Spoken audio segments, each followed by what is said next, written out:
This is Dan Jurgens, and if you want to have a good time, keep listening to the Krypton Report.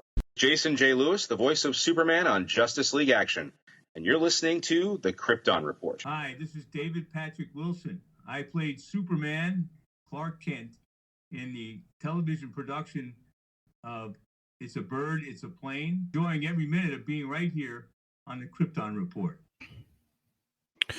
It was the night before Peacemaker Season 2, and all through the house, not a creature was stirring, not even James Cole.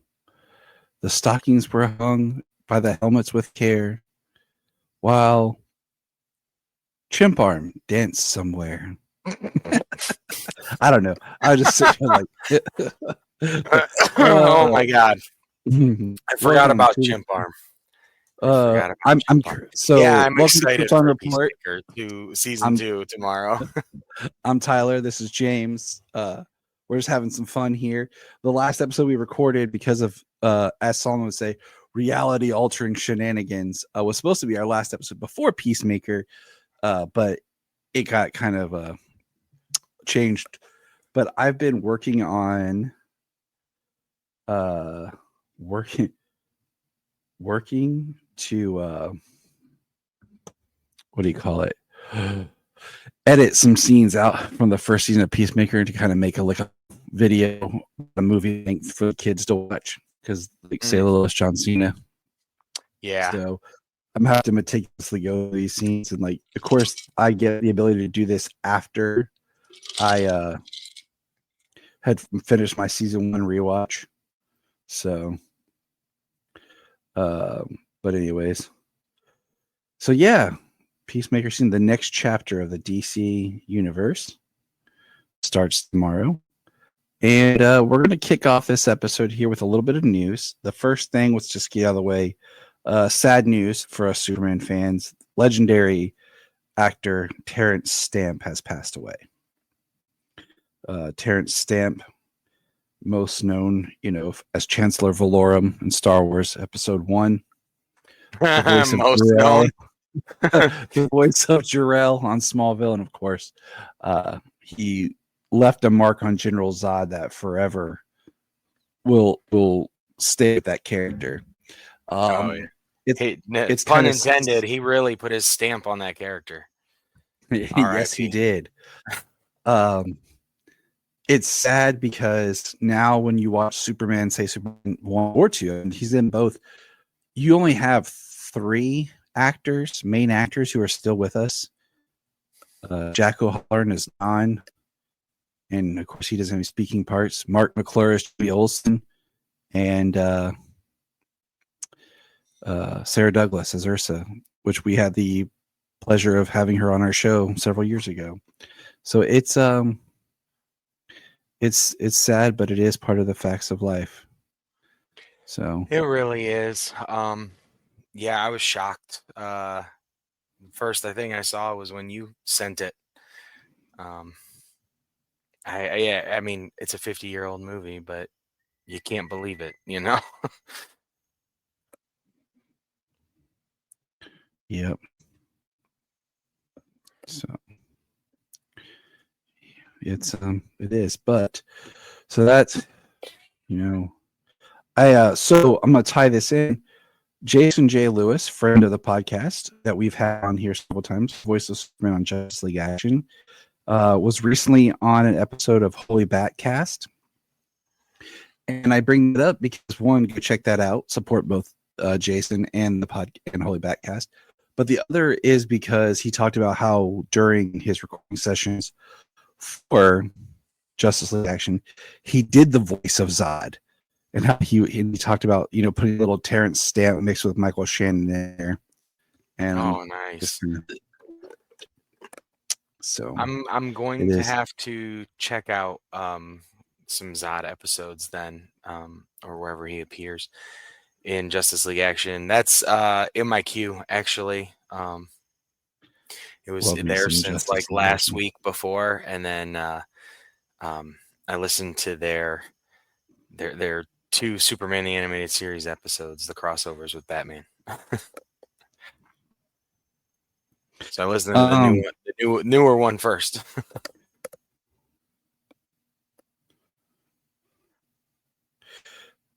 what do you call it?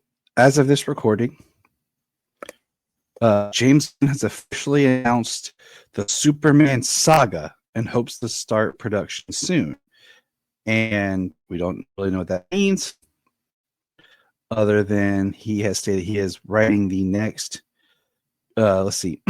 Gunn has also given a little tease of what's next after the success of Superman. He's already been working on the Superman saga and hopes to begin a production soon. I've already finished the treatment for the next story in what I call Superman saga. The treatment is done. And it's also being referenced as a super family film. Whatever, that means exactly. But and then there was another quote today that basically states, I'm trying to get to it. Where is it? James says the next DC films are likely the Superman follow-up and then the Batman 2. So it looks like what we had hoped about having a sequel is coming. And like I had said on my pitch over on Requel, is having something where it's Superman and Supergirl together would be cool. Yeah, I've heard talk of Superman and Supergirl, or at least what people hope for would be like Superman, Supergirl versus Brainiac kind of a scenario with that go around. I mean, yeah, that would be amazing. That would be excellent. I mean, that story, Superman, Brainiac, and Superman Unleashed, the animated movie, are. I mean, that's a seminal story in the comics. And it's a fantastic. It's the biggest. Yeah, it's the most popular version of Brainiac that most people, and the version they used on Krypton. Yeah, I would say even on Superman too. Yeah, it would be great. We got those movies. I mean, we got Supergirl coming out in June next year, which I am all on board. I can't wait for that movie to come out. And yeah, I've watched Superman. I've watched Superman a bunch, and I've had it in the background a couple of times as well. Golly, James. Yeah, I don't think they put a counter on your on your streaming services, the movies that you watch, how many times you've watched it, but it's ticking up. It should. I mean, they do it on like your games and stuff that you or like songs that you listen to. So right. Let's get streaming services to do your year-end wrap-ups. What was your favorite TV show? What was your favorite movie? Yeah. How many times did you watch your favorite movie? You did nothing but rewatch Friends all year long. James Cole, you watch The Office more times than there are hours in the year. Yeah. You're right. That's right. Pretty much.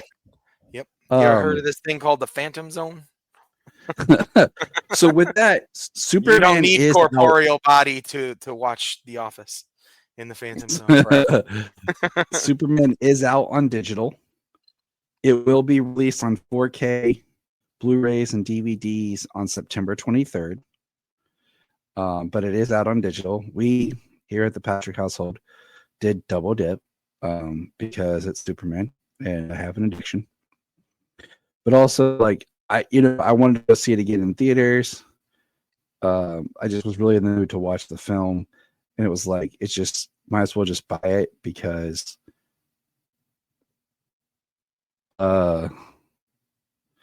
so yeah.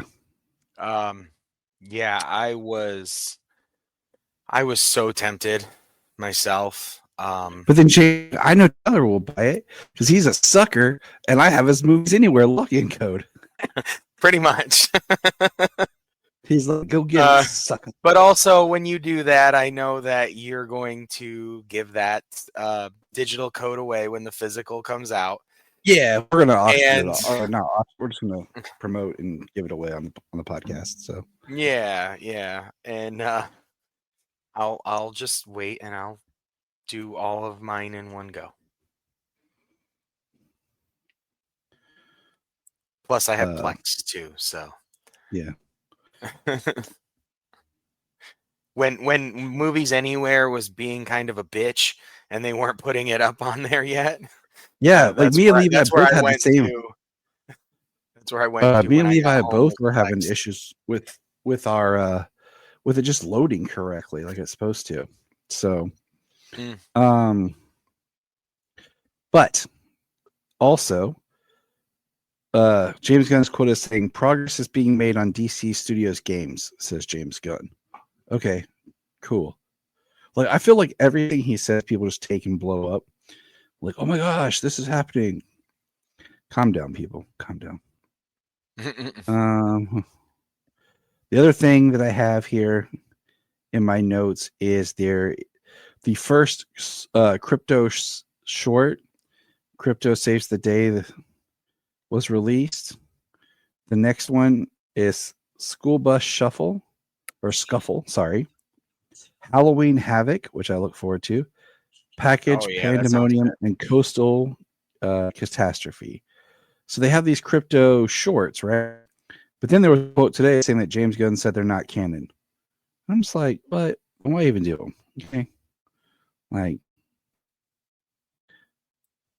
but it is what it is, right? Yeah, I have not watched the short yet. I saw it and I was like, I gotta check that out. So, but yeah, I mean, it was cool. The kids and I enjoyed it. I sent it to the little boy who was the actor in my play who played Crypto, and he loved it. Let's see. The next thing I have is yesterday they released a trailer for DC Games Batman Legacy of the Dark Knight, a Lego game, which I'm not big on Lego games, to be honest with you. Oh, really? But Solomon and I both watched this and said, you know what? That looks pretty cool because it really is a history of the character. You know?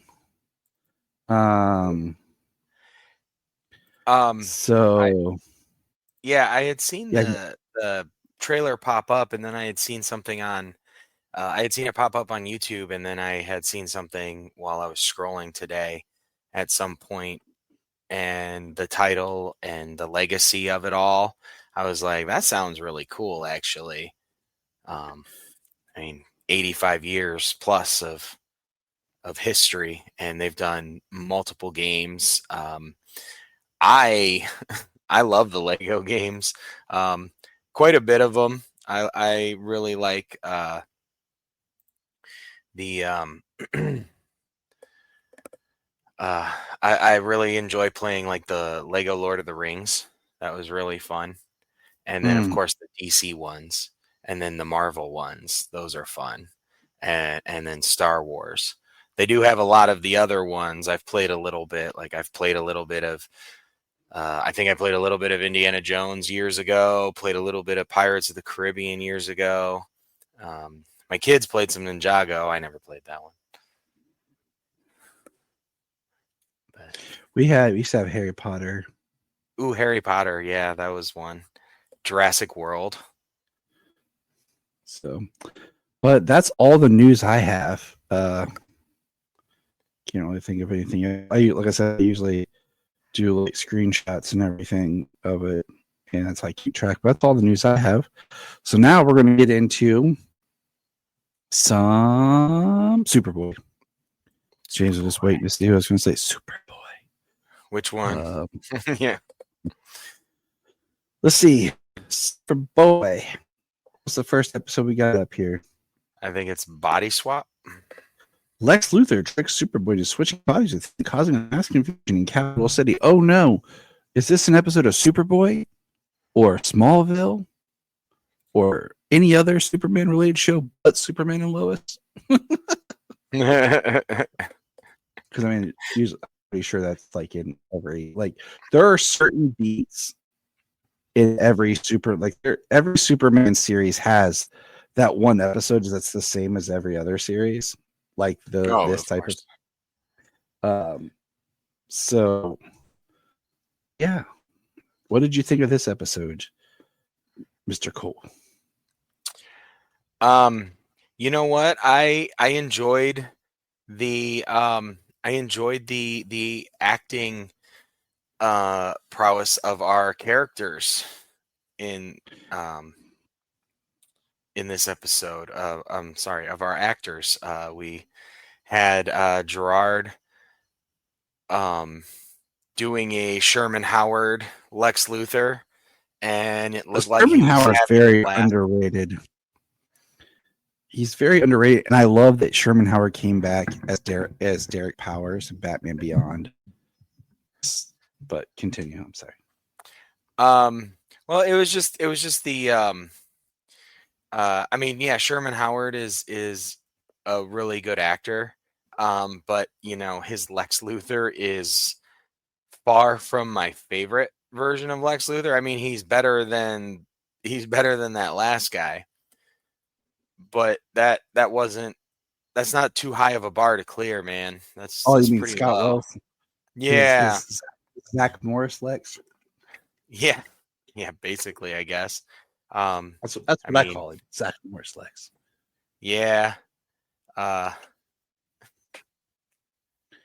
yeah, not but Sherman Howard, yeah, his Lex Luthor is just the way he's so like whiny and the way he screams and the way he's like this crazy character, you know.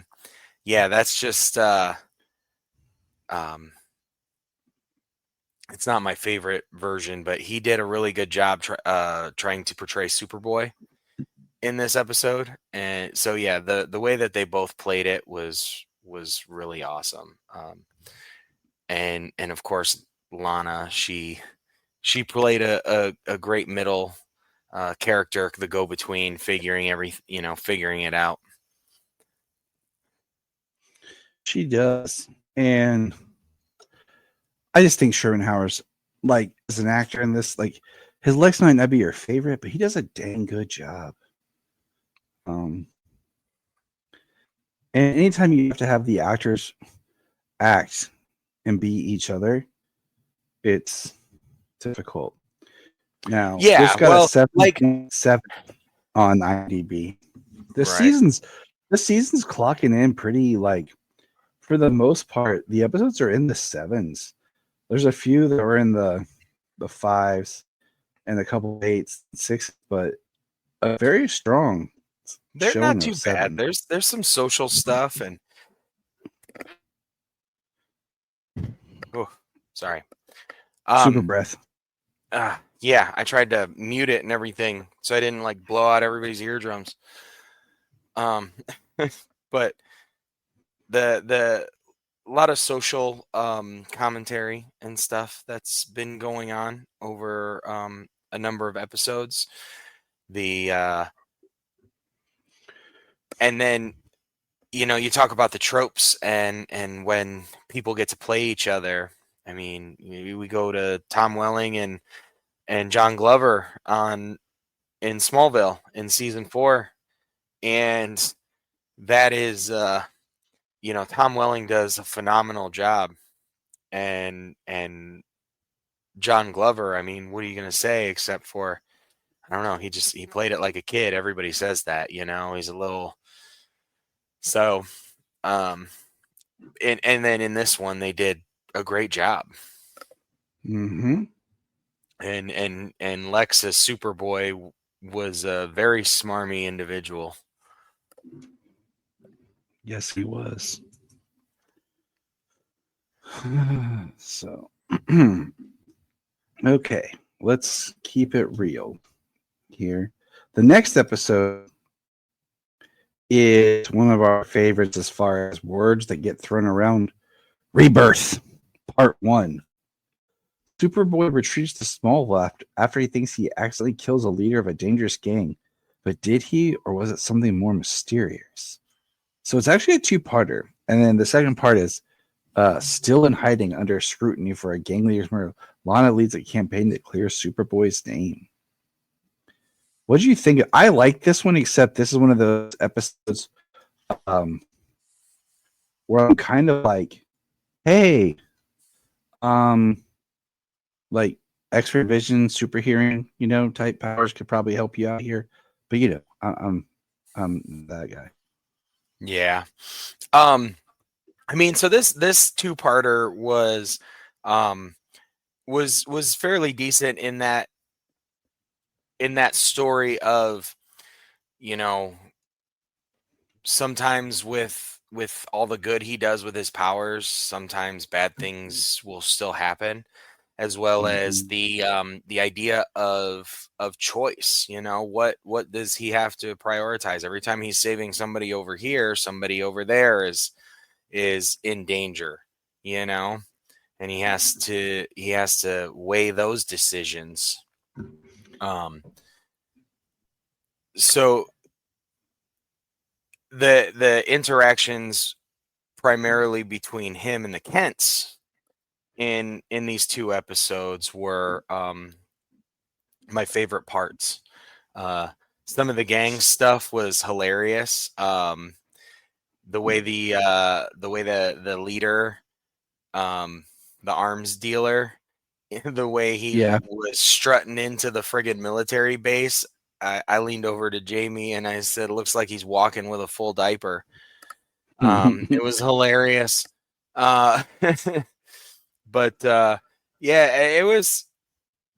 The story itself was predictable. Kind of seen stuff like that before, but I think they did a good job with it. I took note of the cinematography of these episodes, the director on it, and probably the cinematographers who shot it, or just the cameramen. Not exactly sure how your television blocking and shooting is more maybe your director of photography. I don't know. Yeah. But that was really it was very dynamic. They did a lot of moving and going with people and objects, and so there were some interesting bits about it. I liked the overall episode, and then the whole thing being brought upon by Superman or Superboy being framed by the gang leader and somebody he's paying off, a witness that he's paying off to lie to frame Superboy, and that's why he gives up for a while and goes back home, goes back to Smallville. I think that that the biggest thing in these episodes that gets overlooked is how great Stuart Whitman is as Jonathan Kent, and he gets forgotten as Jonathan Kent.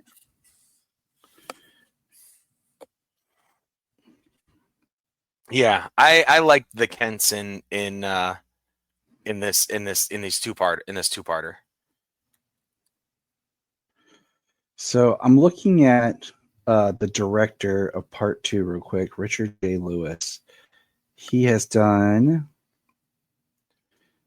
Let's see. Wasn't it the same one for both of them? Yeah, I think so. Just the way IMDb has it pulled up here. Okay. I thought it was, because I looked, and when it came up, I was like, I think that's the same guy. Oh, he's still working. So let's go back to his early stuff. Because I always like looking at this to see where people really come from. He did 2 episodes of Alfred Hitchcock Presents in '89, 11 episodes of Superboy. Nice. And then some more stuff, like some TV series. But I'm looking for something that's going to pop. Falcone in 2000, which Falcone, if I remember, is kind of like trying to do something very Sopranos-esque, but on CBS. One of those type mafia shows. I don't think I've ever heard of that one. I think I remember watching it because I think Titus Welliver was in it. Then he did 44 episodes of CSI. I mean, he's done some other things too, but notary stuff. Person of Interest, 12 episodes. One episode of CSI Cyber. Person of Interest is a pretty good show. One episode here. He did one episode of Penny Dreadful Save Angels, which I did not watch that miniseries yet. I thought about it. I'll probably go back to it. Yeah, everybody's been telling me to watch that, and it's right up my alley. But it's Penny Dreadful, the original series of Penny Dreadful, the first. I think it's 3 seasons, or is it 3 or 4? I can't remember. Shoot. Anyways, the last season is half a good show. Like the first half is great, and then the last part just feels like they kind of lost their gas and could put. He did 6 episodes of Westworld, and then he did 2 episodes of Dune Prophecy recently. Oh wow! Well, there was only like 6 episodes of that show, so he did he directed a third of it, and we watched 2 episodes of that. I don't think we finished it yet, but it was pretty crazy. It was pretty good. We haven't started it yet. We'll probably get back. That show was the show that was on. That was brand new when the news of Lanterns being an HBO or an HBO Max series, and I was like, HBO does these shows like Game of Thrones, like Dune Prophecy, that are huge and epic in scope and very otherworldly and fantastical, and I think it's just the place for Lanterns. Yeah. So, all right. Now it's time for our comic books. We're doing. James and I finally got smart enough to just download the trades of what we're working on to make it a little bit easier, because as we've learned, they're on the app if you go in the trade. They're not on the app sometimes if you go by the individual issue. We were looking at what was dubbed Critical Condition. This was Superman 158, Superman Man of Steel 102, Action Comics 767, and then the one that wasn't on the app. I can't remember where it is. But basically, this is right after he finds out that Lois was, taken over by Parasite, which is pretty crazy the way they did that it was Parasite. And we learn that he's poisoned by kryptonite. And do you remember? See, I don't know. Do you remember the movie Inner Space? Did you ever see that movie? Inner Space? I don't think I ever saw it. I have heard of that movie, though. Okay, so I remember watching with my mom on TV. It's 1987, okay? It stars Martin Short and Dennis Quaid and Meg Ryan. Okay, if it had them in it, my mom absolutely would have watched it. So I exactly. might not be remembering it. I might have been really little when she watched it, but that cast, she absolutely watched it. So unless she never heard of it, but my mom liked sci-fi and stuff. So it just doesn't line up. It's I feel like that's like the era that our moms watched while our dads were like watching like old westerns for some reason. But it's been so long since I've seen it, and there's other people in the cast that you're like, oh, I know that guy's face. But the premise is, and I'll read the IMDb, a test pilot is miniaturized in a secret experiment and accidentally injected into a hapless store clerk. So basically they have this special medical ship. They shrink down Dennis Quaid, and then through machinations, because people are trying to steal it, he gets injected. He thought he was going into a rabbit to do some medical thing, and he gets injected into Martin Short. And that is not ringing a bell, but I think we have to watch Interspace, right? Interspace? yeah, Interspace. We Interspace. have Yeah, to watch Interspace. I like want to watch it now just because like I haven't seen it. It's directed by Joe Dante. Oh, come on. Joe Dante, Martin Short, Dennis Quaid. Right. Um, But that's what Meg Ryan, like, yep, that's what this is basically they shrink down and they go inside Superman, and they're fighting the kryptonite infection, and Steel is there.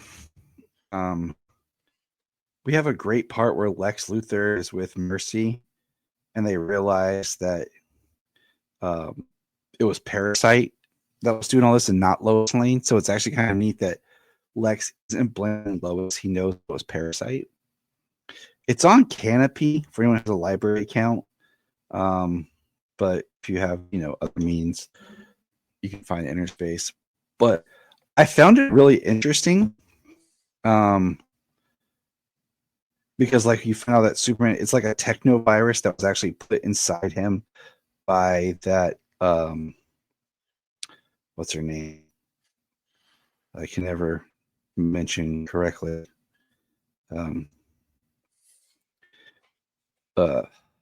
We were just introduced to her. She's like the Mist lady in Kendora or whatever. But it gets pretty crazy with her battling Slade Wilson's there to stop. You have these basic like kryptonite virus bugs that are like looking like little. They look like Mr. Mind is what they remind me of. But you have Supergirl going like up to his like she talks about seeing his root chakra and his crown chakra and trying to energize him. And meanwhile, you find out that Steel, that Superman is not really Steel. It's somebody else in the suit. Dum dum dum. And it took Superman way too long to figure out the trickster.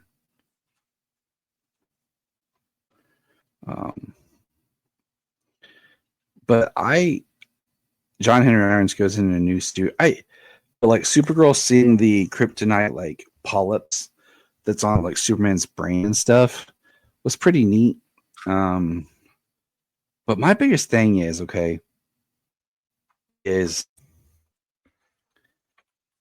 I feel like sometimes, and I've said this before, comic books overcomplicate stories to where you're like, what's going on? Right. Like this could be overcomplicated super science. Yeah, but I'm just like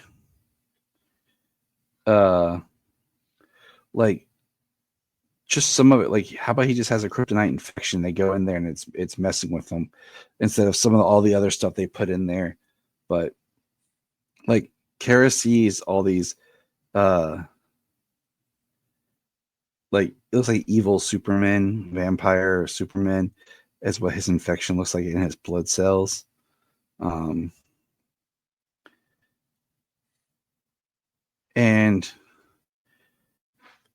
it started, like I said, it starts out really great, really strong, but then it gets crazy with the whole Incandora and everything, and Slade, and just more layering on of the story. It's like, okay, it's a little much.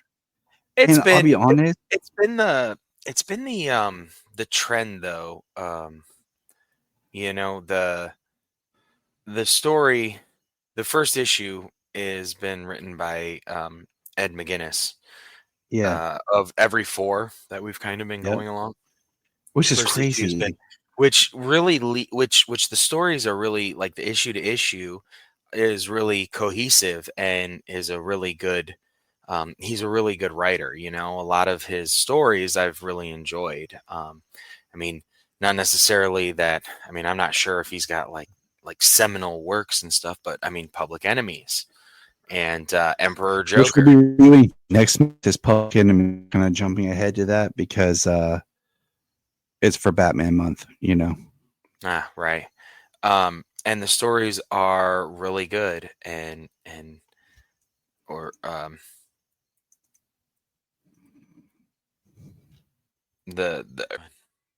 I get what you're saying, but you know what really bothers me, and I know this is like, is when I feel like there's not even the Ed McGuinness art, but like some of the art just looks too playful and cartoony for me, that I get lost, that I feel like that it doesn't, when I'm going issue by issue and the art keeps changing drastically, and I feel like I'm going downgrading in the story to where I feel like now it's just a joke. Right.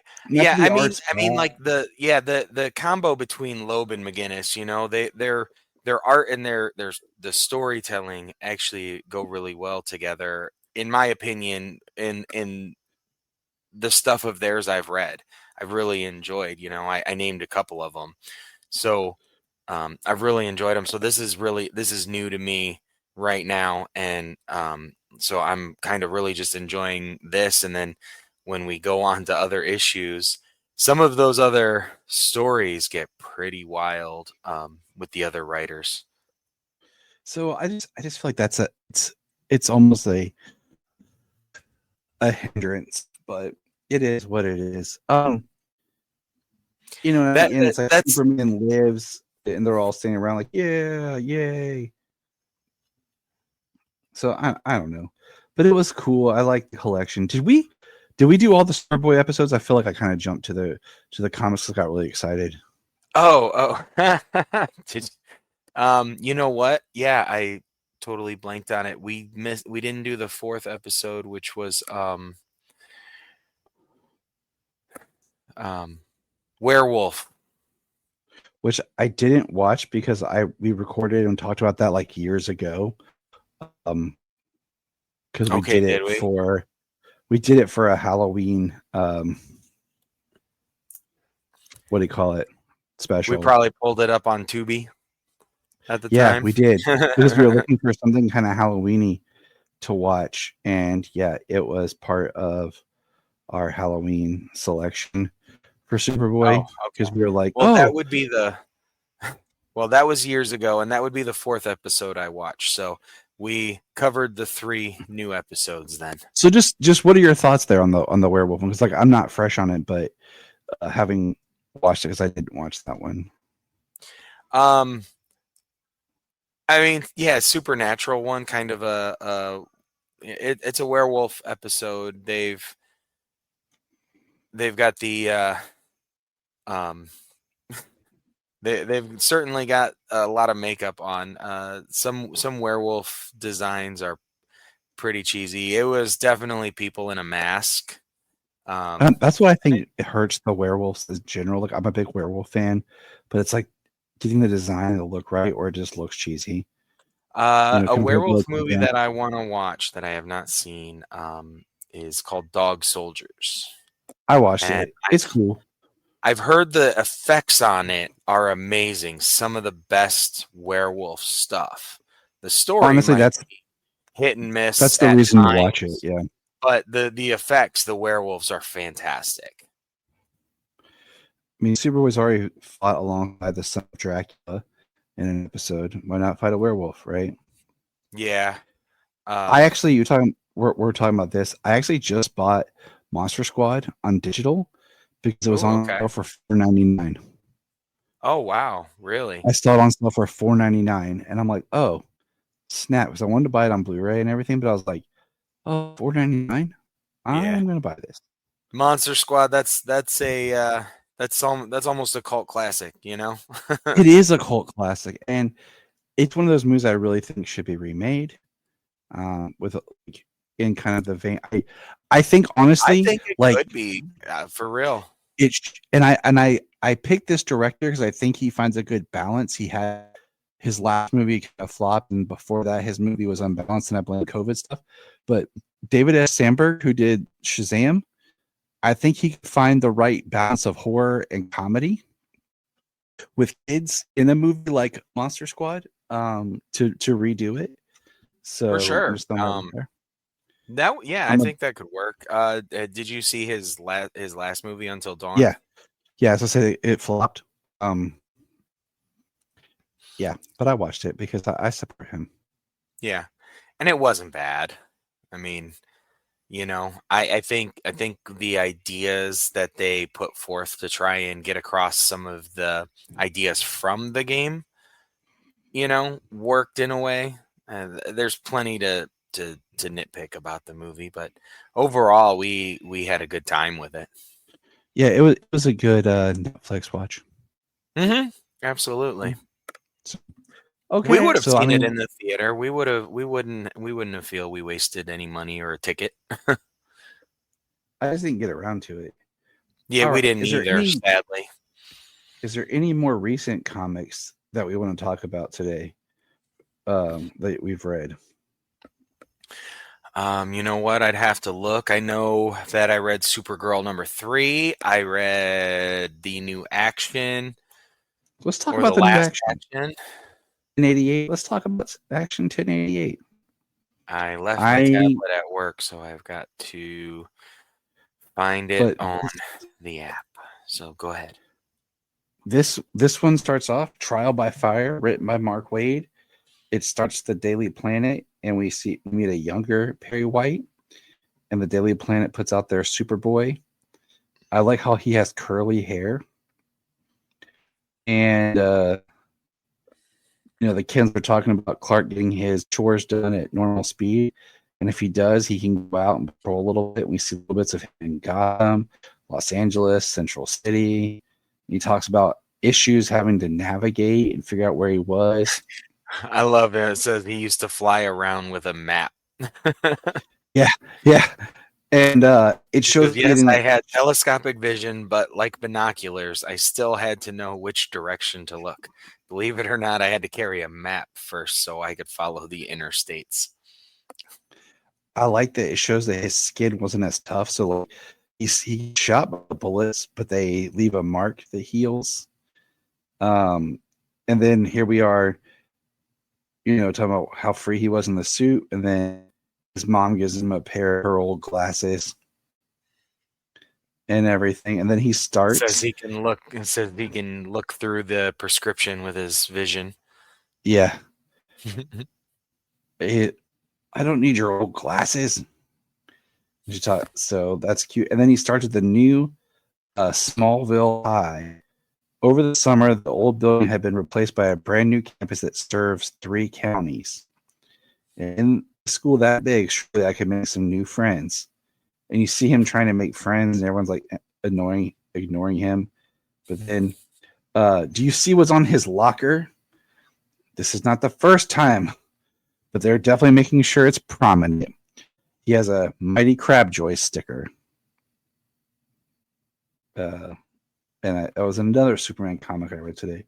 Then there's Pete Ross. And then where do they name him? This Kenny Braverman, almost a Flash Thompson douche character. Pushes Clark into, and then comes guess who hit puberty? Lana Lang. And Clark bent his locker. Yep. And then had to straighten it out. And then I like how the Mr. Mosier, the science teacher, basically comes down the lab. But then it's funny because Clark's right there.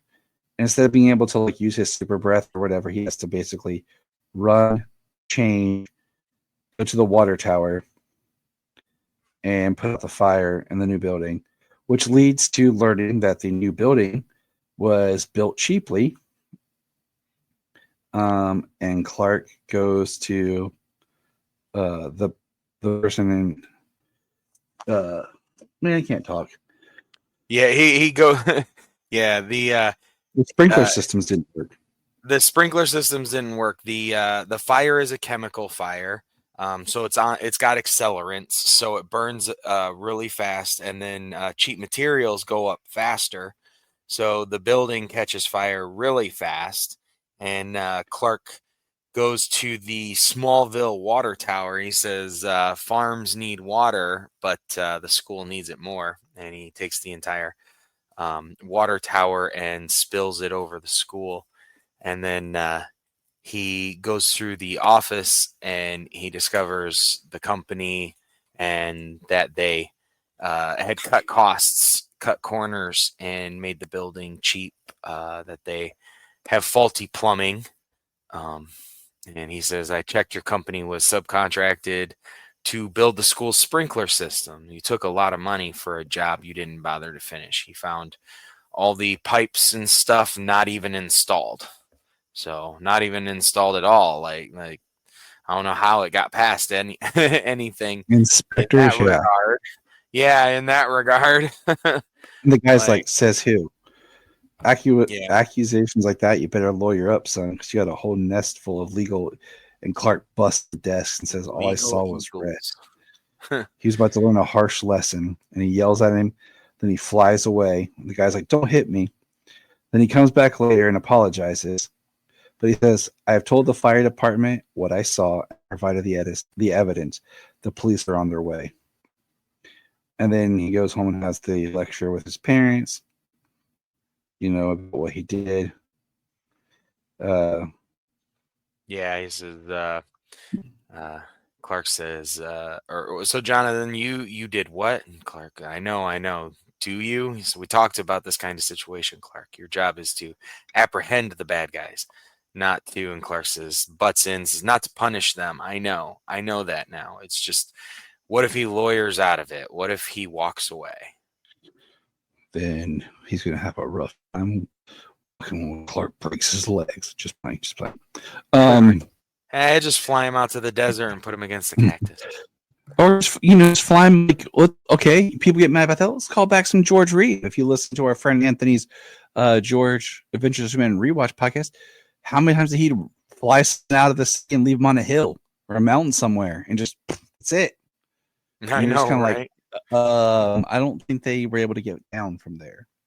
Yeah. So, I mean, in his first appearance, he friggin' beat a guy and threw him out a window and across the city into the river.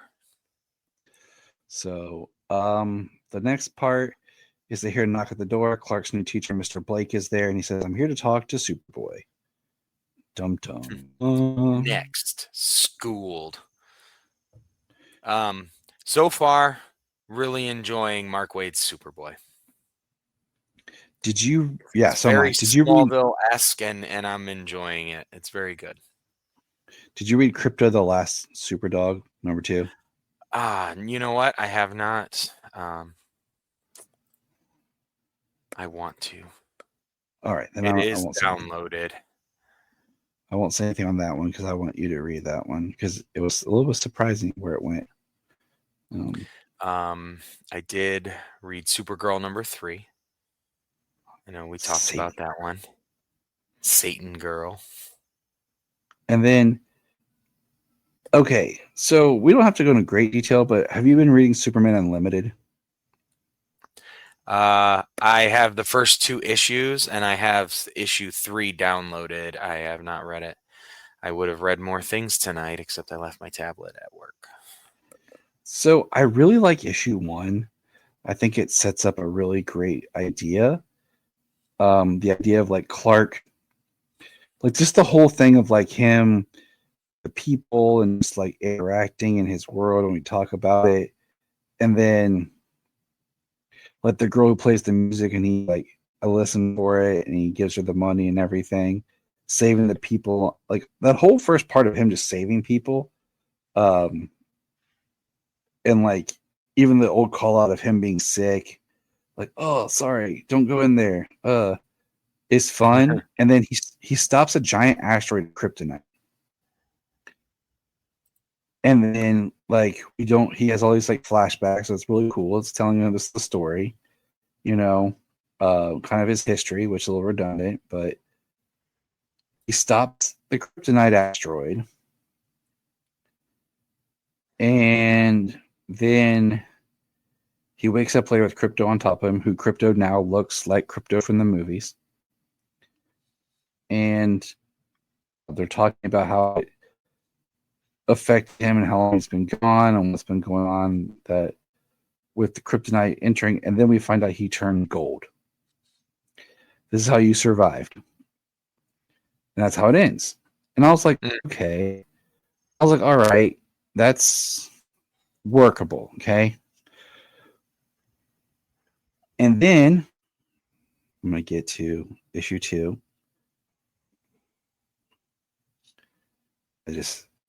Issue 2 starts, and I find it interesting that I'm getting back to the beginning. There is a lot of kryptonite in the world. Yeah, and now they're using it. There's a country that has the asteroid. It's now they're building everything with it. It's in their money. It's laced everywhere. Their people use it for power. They're using it for weapons. The soldiers have it as armor. Yeah, we learned this lady tries to say that her goat was infected by it, and Clark, who's now the fact checker news reporter, basically, calls her out on it. And now have street thugs who have kryptonite bullets, kryptonite brass knuckles, kryptonite knives, and we have the creeper that's coming to help Superman. And I think this is really neat. I forgot that Jack Ryder was now the creeper. Yeah, and I like this idea that these kryptonite weapons, but then we learned that his body, in a defense mechanism, basically uses all of his energy to protect his body and goes gold. Putting all of his energy forward, he can do it for so long before it drains him. And he says, we're talking with Batman and stuff. Okay, it says, temporarily, we've a clock. You can keep this new golden form for a little over 3 minutes, between 199 and 200 seconds to be precise. That's how long you're invulnerable to kryptonite. And then you need to collect another 100 gold rings or punch a mystery box and get a gold star. Sonic and Mario references. Yes. In practice, what will happen is you will have to spend every joule of your solar energy in your body. All my powers will be gone. Oh, it would be much worse than that. You'd have no powers and you'd still be vulnerable to kryptonite. Okay, so that's the flashback. And there's a lot of stuff going on. The creeper's around. He's not really doing anything. And then it ends with Toyman being paid in like kryptonite bars. Okay, that's issue 2. So I don't want to say my issue with this story is I like the idea of there being this kryptonite all over the world. And now I feel like this whole gold thing is just one step too much for like the first issue. If it had been something that came out a little bit later, maybe I would have liked it more. But I just like the idea that there's being a world full of kryptonite and what that looks like to Kryptonians, period. But this story almost feels like it's in its own universe, its own little side like story or part of time. It does. So it's using some of the it's going back a little bit, using some of the older costumes that people were wearing before this latest Dawn of DC or so when the Super Family kind of had this leather jacket ensemble going on, everybody had their own costume in that regard. And I just feel like how much neater would it be if we were getting, I don't know, I feel like it'd be really neat if we had all the Super Family in just a world full of kryptonite and how much more vulnerable they all are now.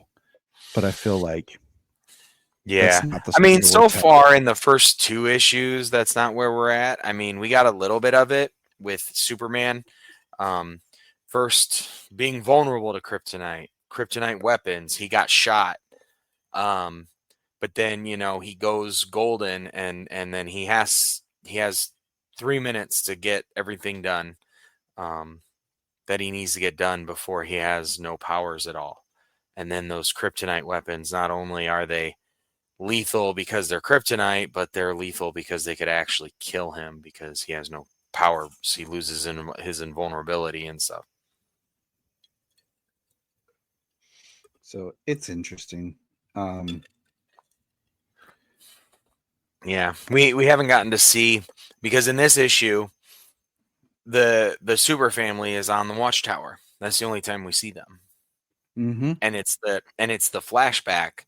It's not even the present time when he goes and stops the criminals that we see when he gets shot. Yep. All right. So you haven't read the Crypto #2 yet. No. We're waiting for one more issue of Absolute. I think we'll just end up doing Absolute like 5-issue chunks, because I feel like that's kind of the story arc. I do feel like that's how the story is going to wrap up. So yeah, so we'll do Absolute here soon when we get the next issue. But all right, always just have fun with the new stuff. And then when James reads Superman Unlimited #3 and Crypto #2, well, next time we get together, we'll do a couple of new comics too. Awesome. So, and then we'll have also Superman 28, which just came out, and yeah, we'll see what else we get. Yeah, I'm not sure when the next issue of Absolute comes out. I think we're at least 2 weeks off on the next issue of Absolute Superman. Yeah, I do too. All right. Well, thank you for listening to the Krypton Report. I'm Tyler. This is James, and we ask you to remember. Look up in the sky at the birds.